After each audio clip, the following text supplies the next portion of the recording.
Assalamualaikum warahmatullahi wabarakatuh. Salam sejahtera dan semangat pagi. Terima kasih teman-teman sudah bisa hadir di sini memeriahkan kembali episode kita yang kesekian, episode untuk podcast MD Media, yaitu podcast kita Boleh Tahu. Jadi kenapa itu? Kita coba kasih tahu apa yang perlu diketahui. Dan sekarang episode keberapa, Del? Banyak. Kesekian. 28 ya, Bang? Oke, teman-teman, kita tidak akan pernah bosan membahas sebuah fenomena bahwa data itu adalah is the new oil. Jadi orang yang punya data itu pasti akan kaya raya. Katanya. Jadi gimana caranya kita lebih tahu kalau orang yang punya data tuh sebetulnya bisa bergerak lebih leluasa, mau di kehidupannya, mau di kerjaannya dan segala macamnya. Artinya kalau bergerak dengan data itu pasti akan bisa lebih mudah. Dan resolusi dan big data dalam kehidupan sehari-hari episode kita sekarang, dan supaya lebih bersinar lagi studio ini, supaya lebih bersinar lagi podcast ini, sekarang saya hadirkan salah satu profesor Nyala. Ya. Bintang tamu kita, bukan bintang tamu. Narasumber kita adalah siapa? Bella. Oh, Bella, negara kita. Silahkan perkenalkan diri dulu, Neng, mangga. Iya, thank you Kang Aguy. Selamat pagi, semangat pagi teman-teman. Pagi. Aku Bella, Big Data Specialist di MDM Telkom Indonesia. Oke. Big Data Specialist. Jadi kalau dokter ini sudah spesialis ya? Ya. Kurang lebih ya? Ya. Pengalaman dirimu di Big Data apa aja kah sebelum Big Data ini? Kalau mungkin boleh kita tahu, Neng. Oke. Jadi previously karena major aku di digital communication ya, jadi aku juga pernah ngembangin research and development suatu aplikasi namanya ProApps nih Kang Aguy. ProApps? Iya, ProApps itu berguna banget buat facility dan building management. Jadi itu ngatur apa tuh? Jadi itu ngatur misalnya ada keluhan-keluhan dari tenan di building management, kita nggak usah datang langsung. Itu bisa diakses di aplikasi. Gitu. Air di lantai saya bocor. Nah, betul. Saya lapor lewat aplikasi. Yes, terus ngecek KWH meter, ngecek di aplikasi. Nah, itu aku ngembangin juga dan alhamdulillah udah bisa di-download di App Store. Di mana yang pakai itu? Semua building management udah pakai. BUMN karya, swasta pakai. Ton, rumah lu pakai, Ton? Belum. Pakai, makanya biar lebih mudah hidup ini. Iya. Oke, masih related sama big data lah ya, tadi digital communication. Nah, ini pesan sponsor karena ini masih awal tahun ya. Jadi kita coba yang lagi rame-rame kalau awal tahun itu resolusinya apa, pemirsa? Oke. Resolusi saya kalau boleh saya cerita pengen bergerak lebih luas lagi. Jadi kalau teman-teman lihat di episode saya sebelumnya, di sini masih ada bakpao ya. Sekarang alhamdulillah bisa lebih nyaman lagi bangun tidur. Nanti saya share di episode lain. Boleh ya, Del ya? Oke, Neng, resolusi dirimu secara pribadi ataupun secara karir 2024. Oke, Kang. Yang pertama resolusi pribadi dulu nih. Insya Allah di tahun 2024 Amin. ini aku optimis net income big data nih naik 50%. Pribadi, Neng, pribadi dulu. Oh, pribadi dulu. Makanya Ya. gua aminin tadi. Ya udah, net income aku naik 50%. Sebetulnya bukan itu jawaban yang saya harapkan ya kalau resolusi pribadi. Tapi ya sudah, itu pilihanmu. Berarti Nikah. bisa di skip nanti Oh, itu. boleh. Nah, Jadi pendapatan kamu mau lebih besar gitu ya? Iya dong. Caranya gimana, Neng? caranya jangan pernah malu belajar gitu ya ke orang yang lebih expert atau punya mentor. Nah, gitu. Income-nya net income di sini. Iya, net income di situ. Ya, Terus kalau habis sales itu- larinya begini sih ya, mohon maaf lahir batin. Terus yang Iya. nyambungin sama kerjaannya gimana? Ya, terus juga kalau resolusi di pekerjaan, aku berharap banget tahun 2024 ini brand Digipop itu jadi marketing provider nomor 1 di Indonesia gitu. Jadi paling trusted, terus juga dia bisa integrated offline dan online. Jadi kita Oke. GTM lebih nationwide Kang Aguy Cakep, gitu. cakep, sepakat. Digipop ya tadi ya. Digipop Pengiriman dong. nanti tolong ditampilin ya, digipop. Apa kita tuh? .ai. .ai ya. Ya. Kalau nanti masuk di gpop.ai, coba skip dulu langsung ke kontak us, di situ ada foto orang keren kalau nggak salah. Oke. Nah, sekarang Bella dan Big Data. Ya. Kalau boleh cerita sama kita. Boleh Di dong. kantor nih ya, di kantor kita Big Data spesialis itu lu ngapain sih? Ngapain? Kerja dong. Apa kerjanya? Oke, dong. yang pertama yang paling pertama itu aku ngerjain marketing intelijen Kang Aguy. Jadi marketing intelijen tuh opportunity big data di pasar tuh kayak gimana, sampai dengan strategi penetrasi marketnya big data tuh seperti apa gitu kan. Dibantu juga sama rekanku Mas Toro. Oh, ini yang pendekar Gunung Lawu itu ya? Iya, Mana? betul. Silakan. Mohon maaf lahir batin. Ini, mana sih, boleh di zoom ya nanti ya. Ini. Toro. Ini Nah, terus suhu saya dari Gunung Lawu. Jadi dia yang menyelamatkan saya sewaktu terdampar di Gunung Lawu. mentor juga. Terus Berarti ya, marketing intelligence gitu ya? Iya, betul. Mundur dikit teman-teman, di MDM ini big data bisa dibilang salah satu produk kita yang kita unggulkan. Iya. Dan ini bisa bermanfaat banget buat apalah, sebutkan kebutuhannya apa terkait dengan big data dan langkah-langkah apa selanjutnya yang menguntungkan buat perusahaan itu nanti itu bisa dilakukan sama big data. Jadi gue lupa nih, si Toro bilang ada research, RCMA. RCMA, Campaign, Measurement, Engage. C-nya apa? Campaign Campaign. ya? Oh, Research, campaign, campaign, measurement, measurement, engage. engage. Jadi dari mulai research, Ya. terus campaignnya, terus hasil campaignnya di measure, diukur, lalu E-nya adalah Cakep. engage ya, engage. Nah, jadi proses RCMA ini bisa kita bantu dengan data-data yang kita punya dan dari Betul, mana nih? Kang. 140 berapa? 180, jangan 180 dikurang-kurangin. juta data pengguna mobile Iya, data pengguna smartphone ya. smartphone yang ada di Indonesia dan ini legal ya. Legal Dipastikan dong. ini legal ya. Legal. Jadi kita bisa menggrab data ini, dalam arti kata halus adalah data yang sudah apa istilahnya ya, diolah Diolah. dan bukan data-data yang lari ke privacy karena kita nggak bisa dapat itu. Di mana data itu bisa menjadi sebuah logaritma dan itu berguna buat perusahaan yang mau campaign. Terus nanti hasil kampanye seperti apa itu bisa banget kita bantu. Nah, ini orang ini tuh yang menjadi spesialis kalau misalnya kebutuhan dari satu perusahaan, pain problem lu apa, kita bisa bantu sama big data. Nah, Betul. ini ibu yang satu ini. Yang lagi dikerjain sekarang apa proyeknya? Yang lagi, ini boleh sebut merek nggak Kang? Boleh nggak, Del? Ton? Nggak apa-apa ya, boleh aja. Yang lagi dikerjain sekarang itu aku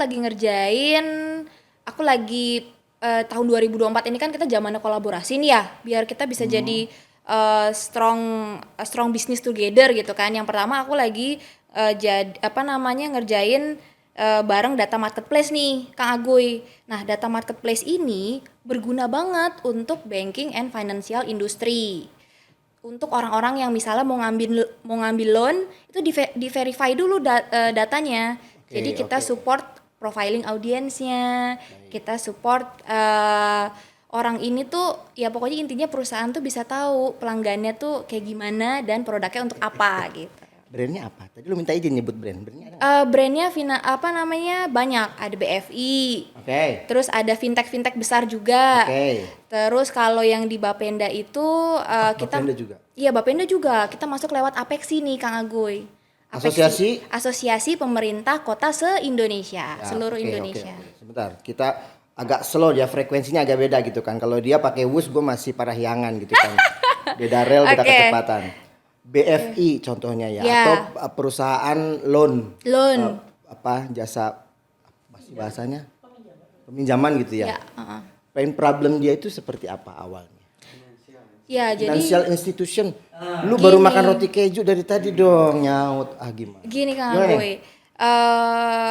Kita harus kenal dulu nih fungsi big data. Yang pertama, big data itu bisa memberikan wawasan yang lebih dalam gitu ya terhadap bisnis dan pelanggan secara akurat. Dan kedua, big data ini juga bisa membuat top manajemen itu mengambil keputusan yang lebih tepat. Setuju. Nah, yang dilakukan diriku di IFS gitu ya, kalau kata teman-teman itu adalah yang pertama aku nge-enrich datanya BFI itu lebih detail. Jadi enrich, memperkaya iya ya. memperkaya. Lu yang kagak Jadi ngerti. BFI ini lebih tahu, lebih mengenal pelanggannya itu siapa gitu. Itu yang pertama. Terus yang kedua, BFI juga mau, ini biasanya aku tektoknya sama manajemen risk-nya. Pasti manajemen risk-nya BFI kan dia nggak mau dong manajemennya itu terlalu banyak resiko. Banyak orang-orang yang ngambil loan tapi nggak bisa bayar. Oke. Nah, itu bisa kita solve dengan big data, Kang Agoy. Iya, jadi dua pain point itu. Awalnya berarti kan sebetulnya targetnya gimana caranya si financial institution ini Ya. banyak mendapatkan nasabah itu kan. Betul, itu satu. Terus dengan data yang kita punya ini setelah diolah kita bisa menggrab beberapa pengguna smartphone yang related dengan orang-orang yang lagi mau cari pinjaman. Cakep. Bisa Betul. gitu? Bisa. Bagaimana cara kita mensortir 180 something juta sampai ketemu profil orang ini adalah yang lagi cekak. Ya, jadi pertama kita bisa tahu nih dari kan big data tuh banyak nih segmennya ya, ada demografi, ada traveler, terus Persona ada itu juga ya bukan namanya? brand visitor. Iya. Persona ya, yang Iya, item-item itu. Terus. Kita tahu affluence-nya dia tuh dari misalnya dia tuh kalau traveling stay-nya di mana? Di backpacker atau traveler, kan itu kita bisa di-tag Kang Agoy. Oh, berarti audiens ini merupakan bisnis traveler bukan backpack travelers. Itu dari segi kemampuannya dia. Terus kita juga bisa di-tag orang-orang ini tuh suka pergi kemana aja. Jadi brand-brand yang dia visit itu memang brand-brand kelas atas. Nah, itu kita juga bisa prediksi gitu ya. Terus juga misalnya nih kita bisa tahu misalnya Kang Agoy nih weekend suka ke destinasi wisata, tempat destinasi wisata misalnya Pullman Resort gitu ya. Tapi waktu weekdays, Kang Agoy juga mengantar anak sekolah. Berarti kita bisa tawarin paket-paket yang kita bisa indikasikan kalau Kang Agoy ini adalah orang yang suka berwisata tapi sudah berkeluarga. Gue jadi curiga men, apa kita tuh dianggasin apa ya? Weekend ke Pullman dia sebut gitu kan. Terus tiap hari nganterin anak sekolah. Ini sebetulnya kalian itu memantau apa bagaimana sih? Ya, jadi memang kita menganalisa gitu ya. Menganalisa behavior dari audiens itu kurang lebih selama 90 hari. Behavior yang mendapatkan data kalau saya itu tiap weekend ke lokasi wisata. Iya, jadi kita bisa tahu nih Kang Agoy ini setiap weekend dia hobinya ke tempat destinasi wisata. Tapi weekdays Kang Agoy juga antar anak sekolah. Berarti kan kalau kita analisa Kang Agoy ini adalah orang-orang yang hobi berwisata tapi sudah berkeluarga. Nah, itu kita akan lebih interest nggak sih orang-orang macam Kang Agoy ini kita tawarin campaign paket wisata keluarga gitu loh. Berarti maksudnya. ini contoh buat si calon klien kita itu adalah travel agent. Travel, ya. Oke, udah mulai kegambar lah ya. Cuman mulai kegambar ya. Gimana caranya didapatkan data kalau saya ini weekend ke tempat wisata. Oke. Location itu kah?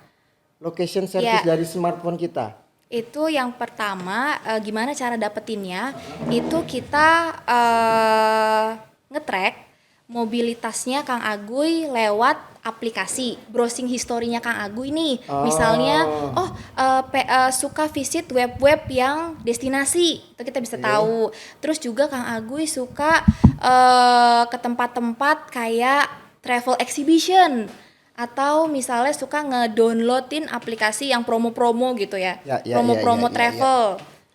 Oke, Gitu. aku potong ya. Contohnya Boleh. gini aja. Saya mau makan. Mau makan? Sama mau makan. Kalau gimana ya? Sudut pandangnya gini. Saya lagi mau cari mobil, misal. Oke. Gitu kan. Gimana saya ini bisa di-grab sama showroom mobil? Saya Oke? lagi mau cari mobil, oke. artinya gini, kalau sudut pandang si showroom ini kan dia akan memanfaatkan layanan kita dengan kita olah apa istilahnya logaritmanya Ya, orang yang suka browsing mobil, betul. suka pergi ke showroom, Showroom atau reparasi kendaraan. apalagi persona yang bisa diambil kalau untuk mengidentifikasi sampai saya ini yang lagi mau cari mobil plek ketiplek dapat Oke. datanya dan bisa di campaign sama si showroom. Nah, berarti si showroom ini kan butuh nih untuk penetrasi market. Salah satunya Kang Aguy nih lagi cari mobil. Gimana caranya mereka bisa reach gue gitu loh? Iya, caranya gini, caranya kita profiling audiens yang kayak Kang Agung, profiling audiens kayak Kang Aguy, ketika sudah kita build sesuai misalnya kayak dia apa namanya kendaraan otomotif interest gitu ya, terus otomotif interest, terus habis gitu suka visit ke tempat-tempat otomotif exhibition atau suka ke tempat-tempat bengkel and reparation gitu ya. Untuk otomotif itu kita bisa lakukan analisa gitu ya, kita build, setelah di build kita campaign. Nah itu dia. Dan itu di Digipop tadi dilakukan. Di Digipop namanya. Berarti apa tuh? Namanya Digipop Customer Intelligence Platform. CIP. CIP. CIP. Selain CIP apa lagi? Ada yang lainnya. Oke. Banyak. Saya mau membantu dari kacamata teman-teman dulu. Berarti dimulai dengan research, kan tadi RCMA ya. RCMA. Jadi saya showroom mobil minta tolong di research mana pelanggan-pelanggan potensial. Betul. Dengan memfilter, memprofile Profile. orang yang suka ke showroom, Ya. orang yang suka ke apa namanya? Bengkel reparasi. Reparasi, orang yang browsing cari-cari harga mobil gitu bisa. Betul. Apalagi yang bisa didapatin sama sistem ini? Selain profiling audiens, dia juga bisa dapetin metode beriklan yang mudah banget. Metode lewat programmatic ads namanya. Oh, setelah saya tercapture ya, terus saya dikasih treatment campaign. Treatment campaign, anything campaignnya bisa ke Meta, bisa ke programmatic, bisa ke Google. Oke, jadi setelah di campaign terus di measure, saya nggak tertarik atau saya tertarik bisa ketahuan di situ. Bisa ketahuan. Ya, berarti semudah itu teman-teman. Buat teman-teman yang benar-benar punya kebutuhan untuk bisa mengkampanyekan produknya tapi tidak mau repot menggunakan 180 Juta data pengguna smartphone di Indonesia yang legal dan kita tidak mengambil data privacy, itu bisa kita bantu. Jadi iseng-iseng lagi sekali-kali cek di digipop.ai, digipop.ai ya. Di situ silakan jalan-jalan dulu. Kalau misalnya sudah tertarik atau agak kesasar, silakan nanti ada kontak asnya di situ bisa kita bantu. Ya, oke. Bella sudah mulai terbayang Ya, oke. apa yang bisa dilakukan dengan big data ini. Terus maju lagi dikit ini tentang kalau bicara potensi kedepannya ya, sebetulnya masih ada yang skeptis nggak sih dengan big data ini? Bener nggak sih itu terjadi atau dilakukan? Ya, Kang Aguy, berarti kita ngomongin tantangan nih. Tantangan teknologi big data tuh supaya diterima di ini salah satu tugas aku juga nih Kang Aguy untuk memberikan awareness gitu ya kalau big data itu merupakan kebutuhan primer. Kenapa primer? Apakah memang ini sudah sepenting itu? Sangat penting gitu kan. Kalau ditanya suka tanya banyak teman-teman yang suka tanya, "Kak, industri apa sih yang cocok buat big data?" Semuanya. All industri itu cocok sama big data. Ini salah satu tugas aku juga buat transfer knowledge gitu ya ke partner bisnis atau klien, existing klien atau calon klien. Kalau Pak, Bu, Bapak tuh sangat perlu big data karena big data merupakan yang pertama bisa membantu ibu untuk mendapatkan wawasan yang luas terhadap pelanggan dan bisnis ibu sendiri. Terus yang kedua, membantu untuk meminimalisir kesalahan dalam mengambil keputusan, Kang Aguy. Ya, jadi itu sangat penting. Itu primer loh, kebutuhan primer. Berarti bicara ini kalau sudah menjadi primer, gimana tugas kita menyadarkan bahwa big data itu sudah ada dalam kehidupan kita sehari-hari. Betul, Yang sering ada kita tidak sadari kalau kita pakai big data apa sih? Yang sering tidak kita sadari. Nah, sebetulnya kita sudah terlibat dalam big data. Selain bicara smartphone ya, apa nggak sih yang? Ya, kalau kita ngomongin big data, berarti big data ini kan kumpulan data aset dalam jumlah besar, kompleks, dan outputnya tadi ya berguna bagi perusahaan untuk dia bisa tahu detail pelanggannya dan untuk apa produknya ini digunakan gitu kan. Kadang-kadang kita nggak nyadar kalau kita di jalan misalnya nih Kang Aguy lagi lewat Nah, tuh. DOOH di Gatot Subroto. DOH itu apa? Digital Videotron. out of home, billboard teman-teman. Kang Aguy lagi lewat, terus di mobil Kang Aguy nerima ads, push notif, programmatics gitu kan, dengan konten yang sama seperti yang Kang Agung lihat di billboard. Nah itu sebenarnya salah satu metode beriklan di big data juga gitu. Apa namanya? Programatik apa? Kemarin itu? Programmatic ads, multi-screen campaign. Multi-screen campaign. Jadi Ya. jadi kita bisa loh ya secara kasarnya gini. Kita lewat ke satu jalan, Betul, terus kita melihat billboard dengan iklannya A gitu. cakep. Terus tiba-tiba setelah lewat dari billboard itu iklan A-nya muncul di handphone kita. Dengan konten yang sama Dengan Kang konten Aguy. yang sama, tampilannya sama gitu. Betul. Gimana caranya? Apakah ini se-magic itukah? Ternyata apa yang dilakukan melalui sistem big data itu adalah behavior dari lurusin kalau gue salah ya. Iya. Lurusin kalau gue belok. Mana tadi? Apa tadi? Lurusin kalau gue belok.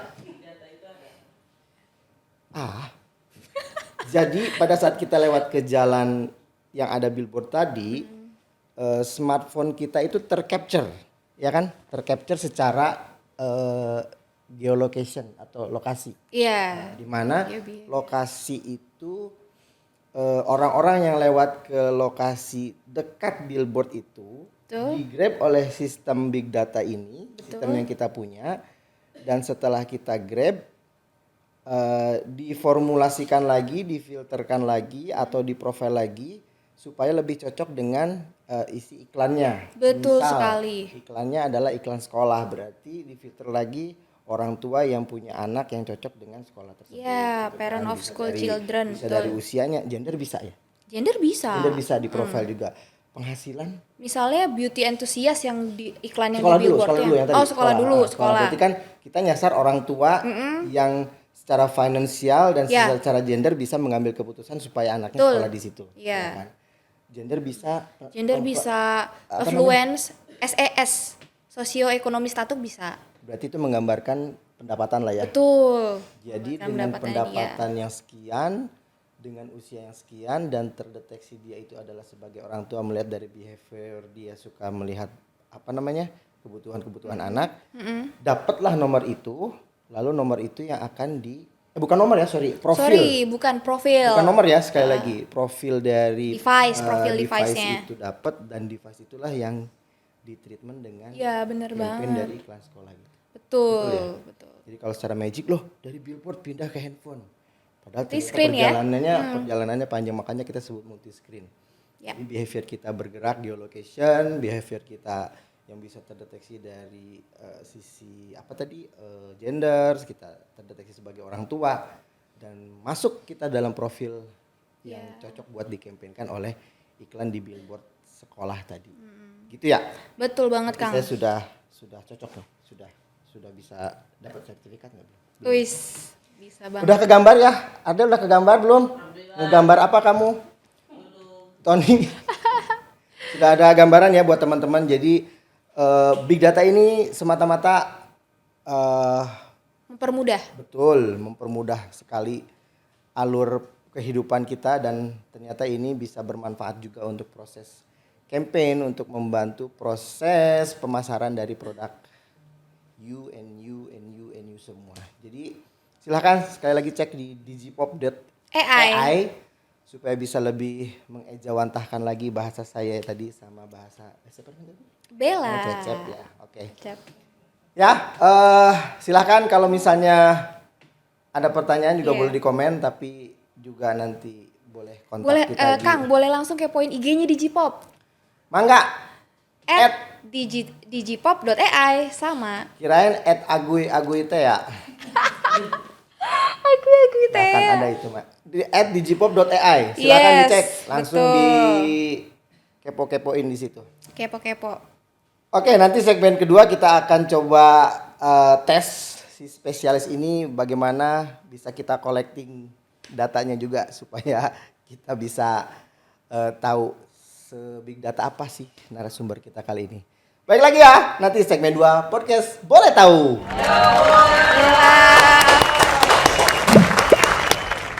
Bersama lagi di podcast kita, podcast boleh tahu.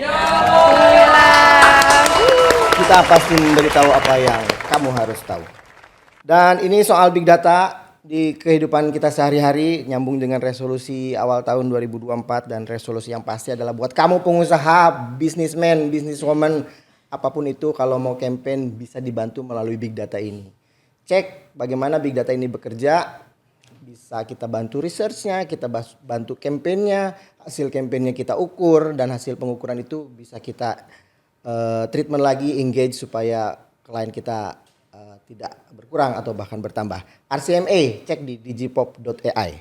Mantap. Dan sekarang ini tadi sudah ngobrol banyak sama Bella, big data spesialis dari MDM. Ini dia yang membantu mengolah apa yang dikerjakan tadi. Bella ya Kang, bukan Cecep ya. Bukan Cecep ya. Ngomong Cecep. Jadi gimana caranya sekarang di segmen terakhir ini kita akan coba Neng Bella punya wawasan dan kecepatan yang tepat dan akurat dalam memberikan data. Ini adalah rapid question dan kamu Oke. harus jawab dengan yang cepat juga. 2 pertanyaan, hitungan. Nanti ada timernya nggak, ada tentot-tentot gitu? Nggak ya? Ini ada 50 pertanyaan. Anda siap? Siap. Oke. Nggak ada musik. Ding. Oke, Bella. Yes, Kang. Gunung apa pantai? Pantai. Sneaker apa flat shoes? Flat shoes. Mie goreng apa mie kuah? Mie goreng. Telepon atau chat? Telepon. Pinter apa kaya? Pinter. Bau rambut apa bau ketek? Bau rambut. Menunggu atau ditunggu? Menunggu. Menunggu karena aku tahu. Makanya kagak dapat menunggu baik. Kode nih. T-shirt apa kemeja? Kemeja. Celana bahan apa celana jeans? Celana bahan. Nonton TV apa sosmed? Sosmed. Nonton sosmed apa YouTube? Sosmed. Nonton TV apa YouTube? Sosmed. Oke, konsisten loh tiga pertanyaan. Terakhir. Kaya raya tapi mau mati tapi atau miskin panjang umur? Miskin panjang umur. Humble ya. Oh masih ada. Males tapi nggak ngerepotin atau rajin tapi bawel? Rajin tapi bawel deh. Ini sebetulnya pertanyaannya lebih ke deduksi ya di akhirnya. Dia pilihnya banyaknya yang di akhir ini karena dia nggak nangkap pertanyaannya. Oke, nanti kita formulasikan akhirnya kita bisa bisa kesimpulannya bahwa Bella ini orang yang seperti apa. Karena di gunung dan pantai dia milih pantai ya tadi. Gunung dan pantai. Pantai. Pantai kan, berarti tidak mau sesuatu yang tertutup, pengen yang luas-luas aja dan banyak air. Oke, teman-teman, terima kasih. Sekali lagi big data itu sangat bermanfaat buat kita semua dan memang yang punya data itulah yang bisa bergerak lebih luas, lebih leluasa lagi, dan secara bisnis ini bisa membantu untuk proses pemasaran, untuk proses engagement, proses campaign dan seterusnya. Jangan lupa sekali lagi cek digipop.ai, salah satu produk dari Big Data MD Media yang bisa membantu proses penjualan dari bisnis teman-teman. Bella, terima kasih sekali lagi. Thank you. Jangan lupa kalau ketemu di perempatan ditanya ya, karena saya pelupa orangnya. Siap. Ya, oke, Tony, terima kasih, Iman, Ardelia, dan juga teman-teman semua yang sudah hadir di sini untuk episode yang kesekian. Masih tentang Big Data. Besok Big Data lagi nggak gue? Enggak ya. Oke, terima kasih sekali lagi. Tidak ada gading yang tak retak, tapi bukan gajah yang disalahkan. Semua semata-mata adalah kekurangan saya. Sekali lagi terima kasih. Assalamualaikum warahmatullahi wabarakatuh. Podcast kita, podcast boleh tahu.